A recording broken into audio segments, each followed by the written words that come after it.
Hello, Maxine. Hi, Kyla. It's so nice to have you. Thanks for having me on. This is so special. We've got a crew of, there's 24 of us on the call right now, which anyone listening will have, it's irrelevant to them, but this feels super special and really, really fun. And it's the first time it's been done. I don't know if it'll be done again. So I really appreciate you being a yes to this. Yeah, come hell or high water. I had an adventure. I had an adventure getting here. I know you did. I know. Mhm. And you're landed and you're here. Do you have everything Mhm. you need? Are you like, Yeah, I do. Thanks for okay. opening us up with some breath. I'm feeling more in my hmm body. I've got some warm tea on the go. Mm, Mm-mm. perfect. Lovely. I a question that I'm going to ask you that I ask Mhm. everyone, and I didn't warn you about this one, but I feel like it'll come really naturally to you is what are you reclaiming right now? Mm. What am I reclaiming?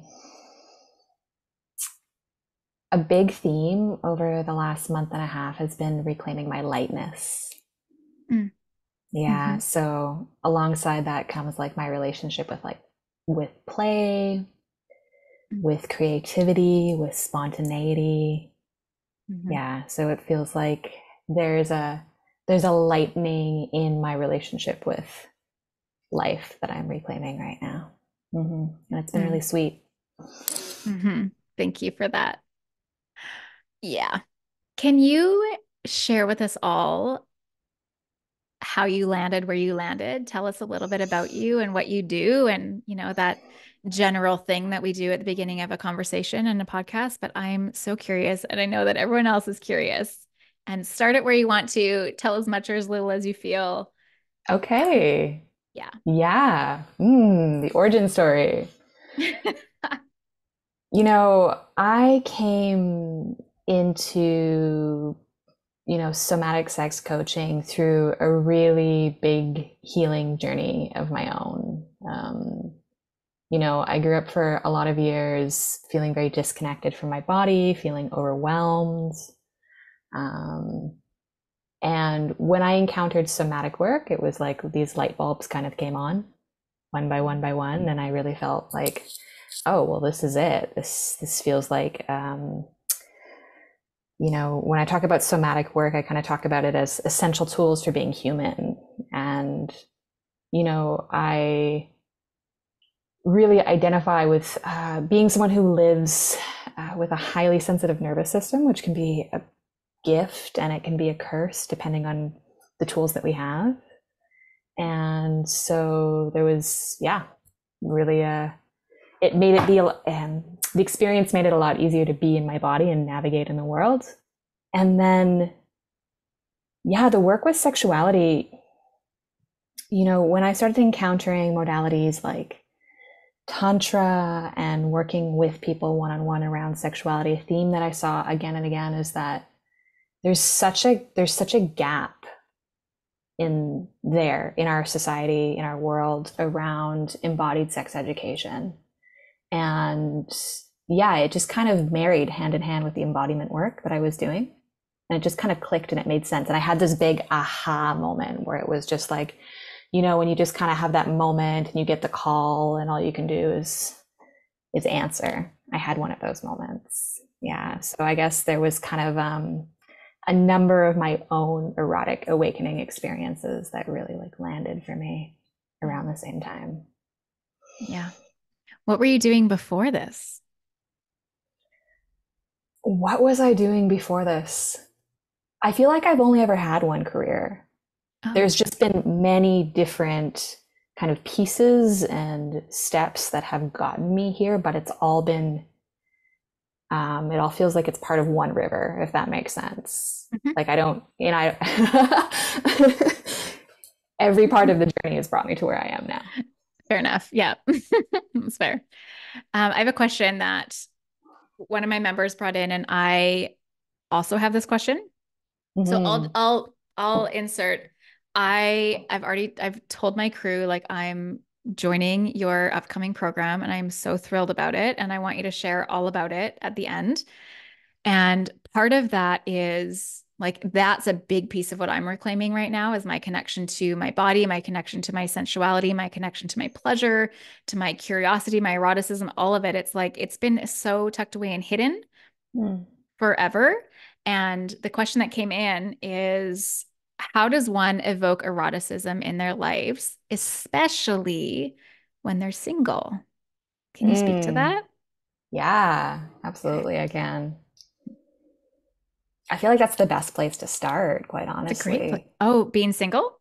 Yeah, yeah, like to begin connecting with our eroticism solo is such a beautiful foundation in the work because we can really begin to like sensitize ourselves to our own erotic energy Mhm. and to our own, yeah, our own bodies. And when I'm working with people, I kind of call this practice cultivating the inner lover, right? And there's so many beautiful ways that we can begin to work with self practice. You know, like a lot of embodied sexuality practices, a lot of tantric practices can be done solo.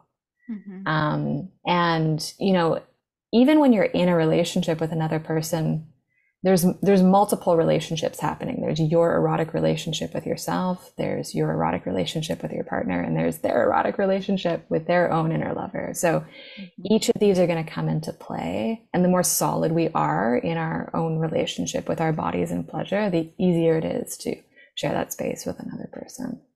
Mhm. Mhm.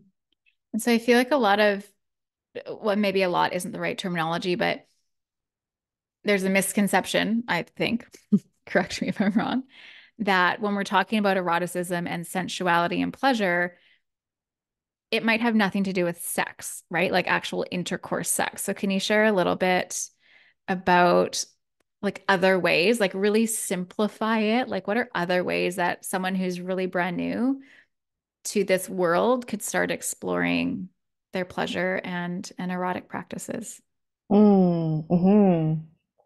Yeah, and that really touches on how we think of sex often in our culture. Like we have maybe scripts that we've kind of developed from the media in many ways. We might watch movies or porn and think, oh, well, you know, this is what sex looks like. When really that word can be pretty expansive, right? I mean, sex can go beyond just penetrative heterosexual intercourse. There's so many different ways that we can connect with eroticism. You know, we Mhm. can have a sensual experience just being out in nature and like feeling the dew on our fingertips or the brush of the wind across our skin. That can be like we can have this very sensual experience. Mhm. And so, you know, part of working with embodied sexuality or sacred sexuality is this idea that erotic energy is part of our life force energy. And it's really like it's running through us and it's with us, regardless of whether or not we're acknowledging it or tuned into it. And Mhm. so when we really kind of like tap in and begin to listen, it's, yeah, there's just this kind of softening and this opening and this relationship with life. Mhm. Thank you. I had another question come in that I feel like really fits in with this. Sensual self-care was the question. Mm, Sensual, yeah, sensual self-care. And what does that look like? What can that look like? Do you have any mm, suggestions? yeah, sensual self care. I feel like that can look so many different ways. Give us And some I, takeaways. yeah, I mean, I'm curious what that, I'd be kind of curious what that means to the person who wrote the question a little bit. Hmm. Hmm. Yeah, I think, you know, I mean, some of the things that I love to do when I'm connecting to my own body at home, where I'm unwinding, or where I'm just kind of like coming back into relationship with my erotic energy or my softness, you know, are doing things like, I love taking rose petal baths, Hmm. um, yoni steaming. Hmm. I really like, you know, self pleasure can be something that goes way beyond just having an orgasm, right? It can be Hmm. really just like taking time to slow down and connect with our body, connect with our breath. You're a breath worker, so there's probably lots of different ways that you're very accustomed to working with breath as part of your own embodiment practice. Mm-hmm. Yeah. Mm-hmm. Can we drop into yoni steaming? Because I feel like it's become this really trendy thing. And I know it's ancient. Yeah. It's ancient. Like it's not new. This is ancient. Um, can we drop into that? So questions that I've had in the past about yoni steaming is if you're doing it at home and you don't have like a proper setup, Mm-hmm. can you do it wrong? Can you what herbs can you use and not use? Can the water be too hot? Like, can we just go into some yoni steaming 101 and talk about Yeah. even like talking even about like why we would yoni steam? And I don't know if you have any like history on it that you can share, but I feel like that is probably I don't know if it's I'm sure it's not the best way, but like what a beautiful way to even start connecting to our yonis in a different way, like really from a tender loving care, like not just Mm-hmm. like stimulating it, but like really giving it good nurture and love. Mm-hmm. Yeah. Yeah. And our when we think about the yoni, our pelvis is made up of this intricate network of muscle and fascia, Mhm. right? And it's really easy, especially for people with vulvas, to go into unconscious patterns of bracing, right? So we're kind of expecting this part of our body to maybe like perform and to bring pleasure online. But because it's such a physically and emotionally sensitive part of the body, it can go into disconnect very easily. Mhm. And so, yeah, that's why all of these really beautiful practices meant to just kind of like recreate some connection with the pelvis, with the genitals, can be really powerful. Mhm. And yoni steaming, so essentially that's where you take some warm to hot water, in a bucket or a bowl, or there's special chairs that are designed for this.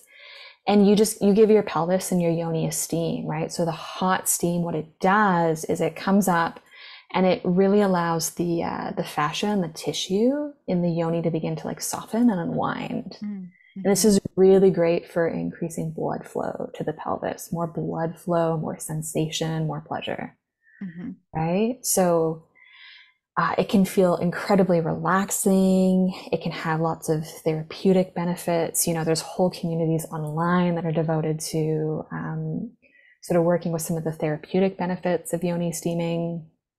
Um, I had a sexological bodywork teacher that I worked with a little bit who would really, really advocate for doing yoni steaming kind of before sessions, especially when working with people Mhm. who had a lot of like numbness or trauma held onto in the pelvis, just as a kind of, yeah, a preliminary step to just really Mhm. support that space and softening. Okay. Mm-hmm. I love that. I think I thought it was like mostly for like hygienic reasons. I love Okay. that there's so much more to it. And that leads me into like, is it like de-armoring? Like we hold, can we talk a little bit too about Mm-hmm. how that part of our body holds, as a woman who maybe hasn't had let's say, I think it maybe makes a lot of sense if someone has had some very obvious sexual trauma that yes, there would be some protection there. But even for the less obvious sexual trauma that a lot of us might have, as an example, like maybe sleeping with a partner that we were no longer really wanting to sleep with, but we did because they were a partner and we almost felt like we had to, kind of a thing, really kind of dishonoring that part. Can we talk about some of the ways that our yonis and our pelvis would go into protection and maybe some ways like in the realm of de-armoring, what that might look like? Mm-hmm. Yeah. And what you shared, it happens all the time, right? Unconscious ways in which we override our own boundaries. Mm-hmm. Mm-hmm. Um, and some of us don't even know what those boundaries are. We aren't tuned up in enough to our bodies to know in the moment, or there's external pressure, Mm-hmm. right? And it's very easy for us to have kind of sensation gaps in different parts of our bodies. And I would say the genitals almost more than anywhere else, right? Because of the physical and emotional sensitivity that we have there. Mm-hmm. So, how can we begin unwinding numbness in the genitals? It's yeah, it's a process, and just really kind of beginning to reconnect the mind to that part of the body, right? So there's a lot of listening that happens. Mm-hmm. Work that I do with people one on one is the foundation for doing for creating support around embodied sexuality, for having a more empowered experience there. I always look at my clients' nervous systems. How's your nervous system doing? And what's your experience of actually feeling safe in your body? Because Mm-hmm. our bodies are capable of healing and coming back online once they're able to really ground and come back into what I would call the green zone. And if we don't Mm-hmm. have access to that, and if we feel unsafe, it makes sense that our body is actually going to stay in a trauma pattern. Mm-hmm. Right. Mm-hmm. I think about like I bring that question up for myself and I think about how disconnected from the very beginning I was to all, my whole body, but in particular my yoni, my pelvis. Even from the point of like when I first started to bleed and how angry I was at my bleed and just like it was uncomfortable and it caused me so much pain and then losing my virginity to someone who didn't deserve it and just thinking of how many times my body experienced someone else's pleasure and none of its own and just how the more I did that, even if they were my partners, the further and further away from myself I fell. And I think back, quite a few years now where sex was painful for me, Mm. painful. And I just think of how I'm like, I'm so sorry. Like I'm so sorry. I've been so mean to you. I've so mistreated you. And so the act of de-armoring is a new practice for me. Mm. And coming back to the yoni steaming, I bought myself a sweet little stool and a thing of herbs, and I'm probably gonna steam tonight. Now I'm gonna just hop off and take my vino and have a little steam. And is there on that note, because I'm probably gonna do it, is there I'm so particular excited for you hearing this. Yeah, Yeah, yeah. it feels really good. Is there particular herbs that one would recommend or to recommend to stay away from? Are herbs mandatory? Can it just be the water? Can you use essential oils? What's the jam with that? Mm. I would really suggest doing some research here. I have a couple of safe ones that I stick to that are really gentle. I'm a Hmm. big, big fan of Rose. Rose. Yeah. Um, yeah, she's really incredible. And she's got really lovely kind of softening, sensual sort of embodiment qualities to her. So she's Hmm. always a safe go-to. Hmm. Calendula can be really nice. Mm. Yeah, The and the rest, flowers. lots of, yeah, flowers are really great. Hmm. I think what you want to choose in relationship to an herb, you might want to do some experimentation and kind of get a sense of like, oh, well, what's your constitution? What is your body like? Hmm. Right. What's the recipe that's going to work for you? And there's so Hmm. many resources about this online. It's really great. So if you're Great. working with like a particular ailment, you can kind of do like a little bit of detective work around it. Okay. All right. Homework for all of us. Research the yoni steaming, and we'll have a yoni steaming party. Um, Another question, and I'm gonna plop this one in right now. I probably was thinking to pop it in later, but coming back to that self connection. So bringing in our eroticism, again, that question of being when we're particularly single, toys or no toys? Mm.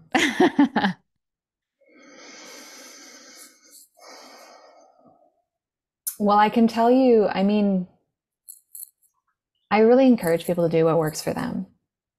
At the end of the day, I don't want to tell people not to do something. Mhm.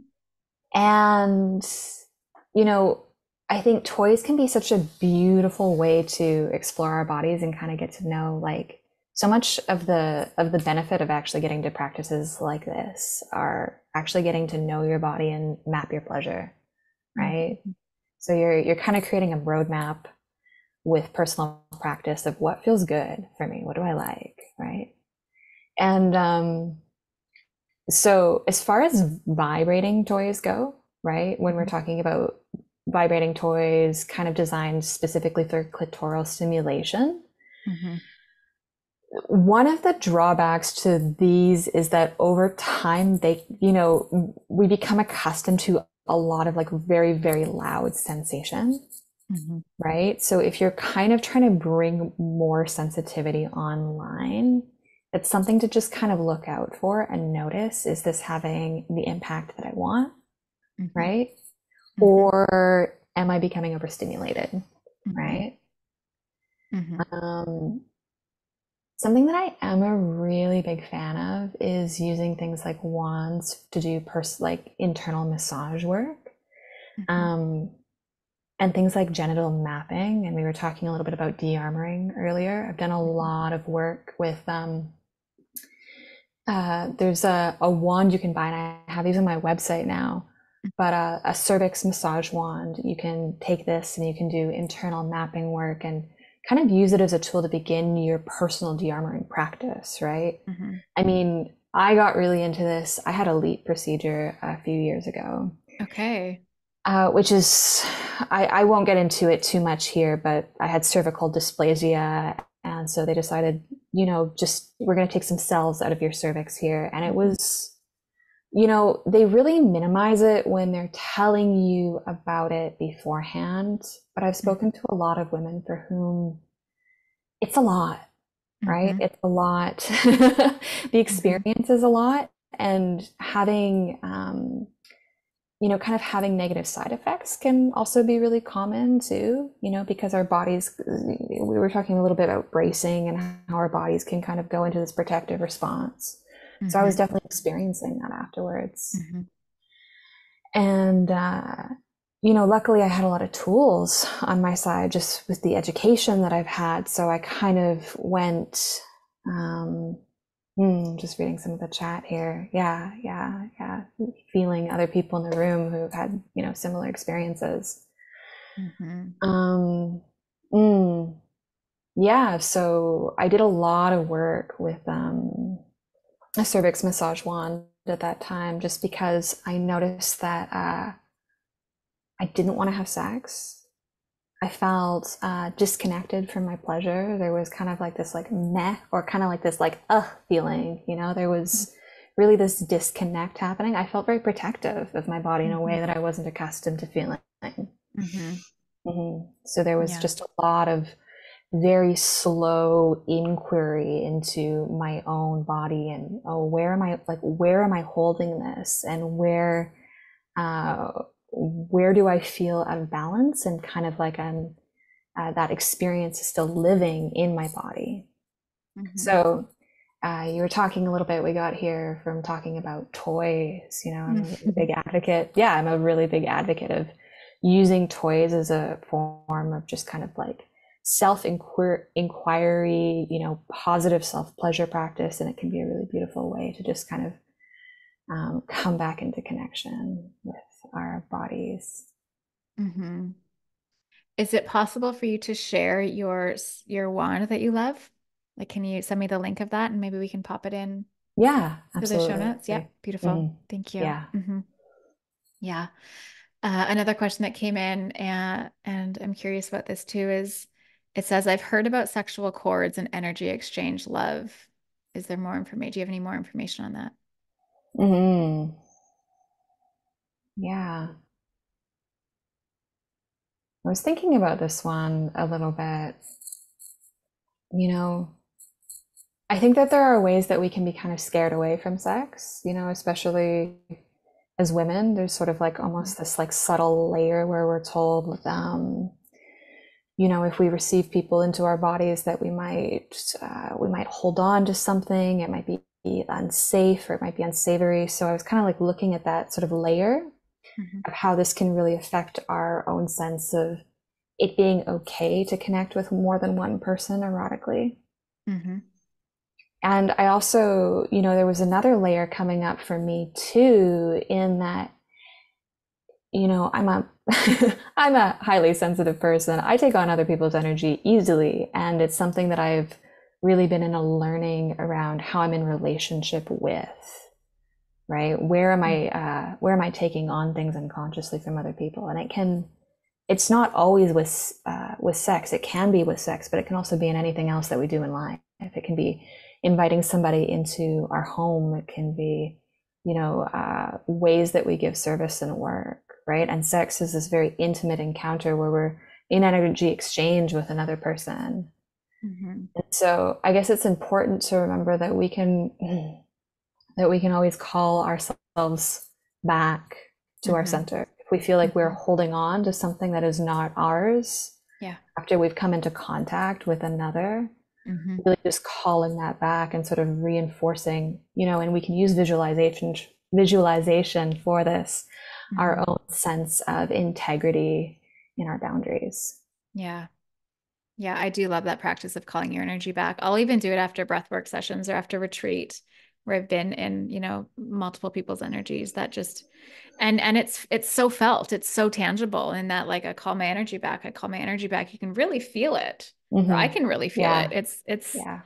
yeah, it's beautiful. It's beautiful. So I have a lot of moms in my community. I have a lot of women who have had little humans and are in partnership. And there's that struggle of coming back into your body as a sexual body after Mm. you've been a feeding vessel and a carrying Mm-hmm. vessel. Do you work with many women who are in that space? And do you have any like suggestions or support or tips on how women can reclaim that spicy Mm-hmm. part of their life after their body Yeah. changes and their yoni changes? Yeah, I do work with moms. And, my first invitation would just be to give yourself so much patience and grace. Mhm. Your body has gone through something really big, and there's an enormous, hormonal shift that happens, and also a shift in one's sense of identity, right? Mhm. And, relationship with your partner is changing, your relationship with being of service to this young being in the world is completely new. Mhm. And so I think moms often expect themselves to be really back online, faster often than they're ready for. Yeah. In many ways, I think. Yeah, yeah, in so many ways, going back to work, being ready to be a Mhm. sexual being again, and Mhm. oftentimes it can take time. Mhm. Um, there are a couple of things that I would kind of invite moms to maybe look at, and like one of the things, that can kind of begin to have feel impacted is kind of the connection with our partners. Mhm. We are no longer really just seeing our partners as kind of a sexual being, right? We're inhabiting many roles with them. Mhm. We're inhabiting the role of parent, we're inhabiting the role of partner and maybe co-living together, right? So this can really have an impact on polarity. Mhm. So how are moms actually taking time and space to like really feel themselves and really feel themselves as like a separate being and a being that's not just a care, like not solely in the role of caregiver, Mhm. right? But actually who are this sensual being in the world Mhm. again. So just giving yourself time to do that can be immensely helpful. Mhm. And I've worked with a lot of moms too who might experience painful sex after birth too, which is something else Mhm. that can be part of the equation if you're really noticing that your eroticism feels offline. Mhm. Sex is not fun when it's painful. It's Mhm. really common for women to experience, tearing. I've spoken to many women who yeah, just because of their birthing experience and it being different than they thought it was going to be, they're still sort of holding on to that in their bodies. And so, Mhm. sometimes the scar tissue actually needs to be kind of softened and remediated and worked with so that there's just more softness and, pleasure becomes more available again. And Mhm. sometimes, there's just actually a recalibration that needs to happen in the nervous system itself so that um, Yeah, so that moms can really feel safe being in their erotic energy again. Mm-hmm. Mm-hmm. Yeah, I see a question just popped up in the chat. It says, just thought of as a mom, my mom never talked about the birds and the bees. Ooh, what age is that something to bring into convo? My neighbor's kid is 11 and she has brought to my attention that kids are having sex so young. Yeah. Yeah. Mm. I mean, I don't have a formula for the right age to start talking to Mm-hmm. your kids about sex. I will say that you can start teaching them about consent and body autonomy at a very young Mm-hmm. age, which is Mm-hmm. beautiful. Just giving Mm-hmm. them an opportunity to have voice and choice is really going to carry Yeah. so powerfully into their first, erotic experiences. Mm-hmm.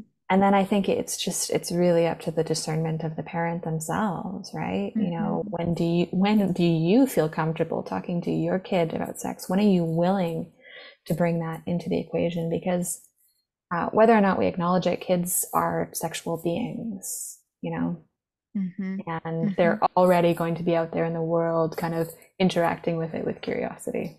So the Mm-hmm. best we can do is give them some education and tools. Yeah. Yeah. Yeah. Could you share some practices for mothers? It's not always easy to have time for self-pleasure, how to bring pleasure slowly back into our daily life. That question literally goes hand in hand with what I was about to say, which is a cycle or a circle back to earlier in the conversation you spoke to Mm, exploring sensuality and nature. And I had this exact conversation with a client last week, and we were talking about not that I'm an expert in this because I am not, but we were talking about her um, sexual relationship with her partner. And part of the conversation, I suggested practicing in nature. And so yeah, I am really curious about this. We have our senses, right? And correct me if I'm wrong, but I think all of our senses are a part of our erotic experience or can be a part of our erotic experience. Can you share a little bit more about some mm, practices that we can incorporate, especially moms? Are mm. busy. Yeah, I mean, the first place that you can really begin is just some nervous system regulation practices. Like some of the breathing that we did today is really beautiful.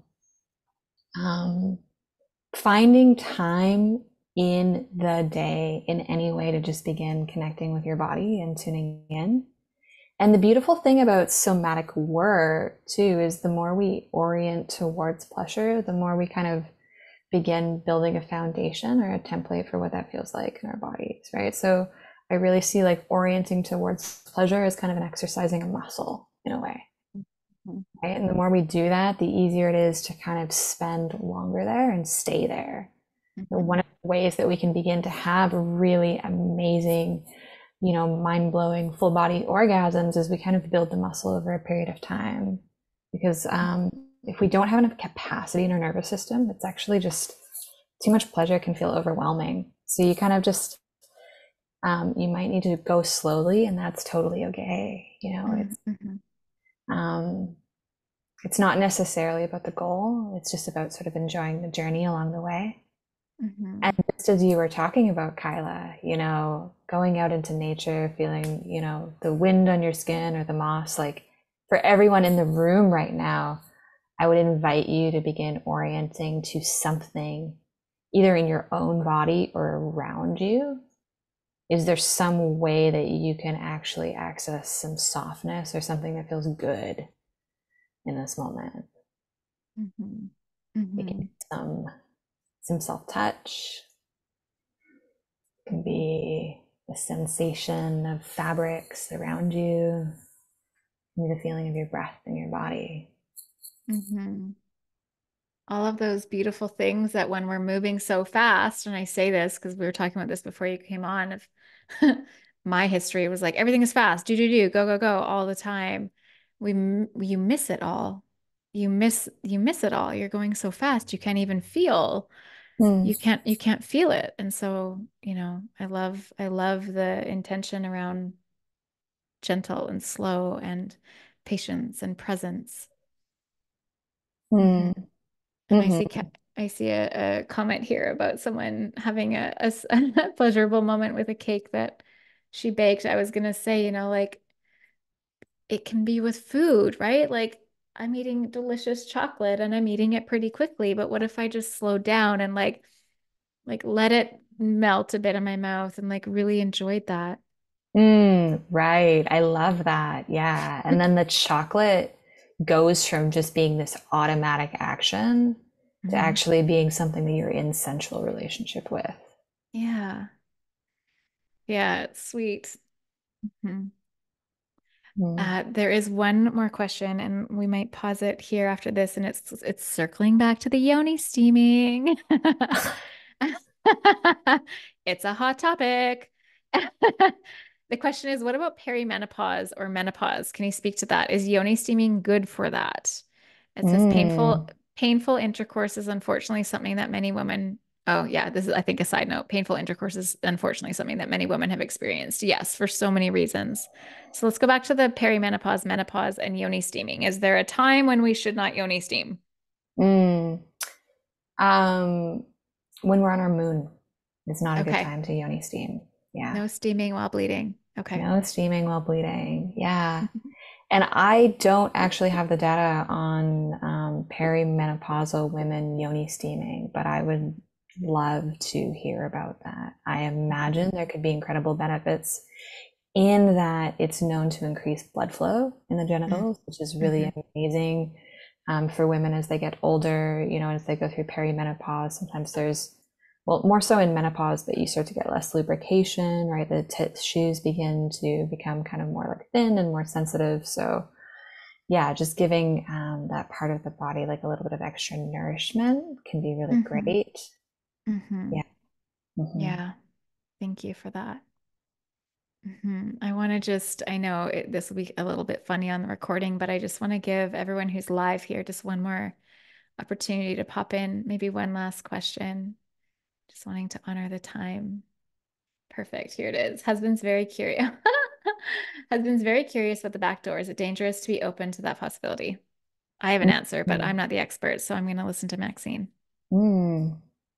Is it dangerous? I'd be curious if you have any specific fears coming up about potential dangers there. The only, I mean, I'll just slow down here. So when you talk about the back door, I assume you're referring to anal pleasure, right? And Mhm. this part of our body is incredibly sensitive for both men and women, right? So there's a bunch of really sensitive nerve endings there.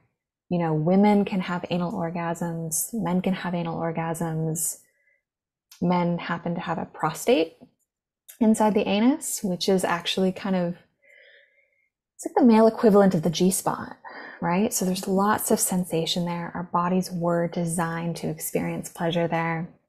Mhm. And, if you are exploring, the best thing that you can do is just go really slowly, right? Because you don't want to create any tearing in this really sensitive part of the body. So lots of lubrication, and when doing anal touch for the first time, just really allowing this part of the body to kind of open for you, right? So just you're going slow enough, you're allowing the body to invite you in rather than forcing anything.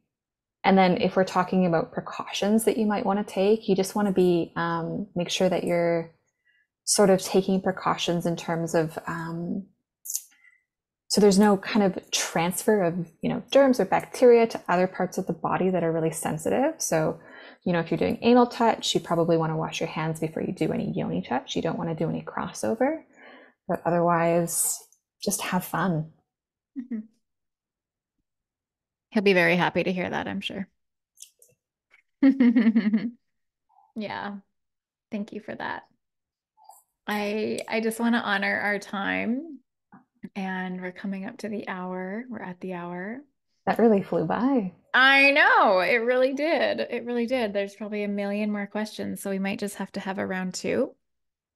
While you're here and while I'm still very excited to be working with you in April, can you share a little bit about what you have going on and Yeah. and how we can find you? So let's see. I'm going to be running a 4-week group program for women in April. This one's going to be in person. We're going to do an online in May for those of you that are outside of Victoria. And, essentially what the program's going to be focusing on is, pleasure for women, embodiment, how we can begin connecting this kind of like embodied nervous system work to our sexuality, and just really harnessing the magic that lives in our bodies. Yeah, so if you're curious to learn more about that, you can check out my website, it's bodybeloved.ca, or you And I'm can going give to me put a that in the show notes. perfect, thank you. Yeah. Or you can follow me on Instagram too. I'm at bodybeloved. Beautiful. Amazing. Thank Thank you. you. Thank you so much for having me Yeah. on. Yeah, we will. I mean, yeah, this conversation will continue, but such is the end of the evening, and so we're gonna leave it there. Yeah. Thank you so much. I could learn from you for a long time. Okay. So I'm going to I almost hit end on the Zoom, which would have been awful. I would have gotten rid of everybody. I don't want to do that. Thank you, Maxine. Hmm. Yeah, you're so welcome. So do I Hmm. pop off? Are you guys going to do a closing here? We're gonna do Yeah. a little close. Yeah, everyone give her some love. Mm, Yeah. Yeah, we are gonna do a closing. You're totally welcome to stay. I'm just gonna do a draw for a giveaway and we're gonna, yeah, just, love on each other and hang up and go Yoni steam. And okay, incredible. I just landed after a giant car adventure, so I'm going to probably hmm pop off and go take care of hmm myself. It Yeah. was so beautiful to be here in the space with you all. Yeah, thanks for having hmm Thank you so much. Have a beautiful evening. Rest sweetly, sleep sweetly. me. Good night. Good night. Okay. Okay. Hold on. Share screen, not working. Oh no. I might have gotten rid of the spinning wheel. Hold on. Oh, this is going to be so not great. You're still recording. Does that have anything to do with it?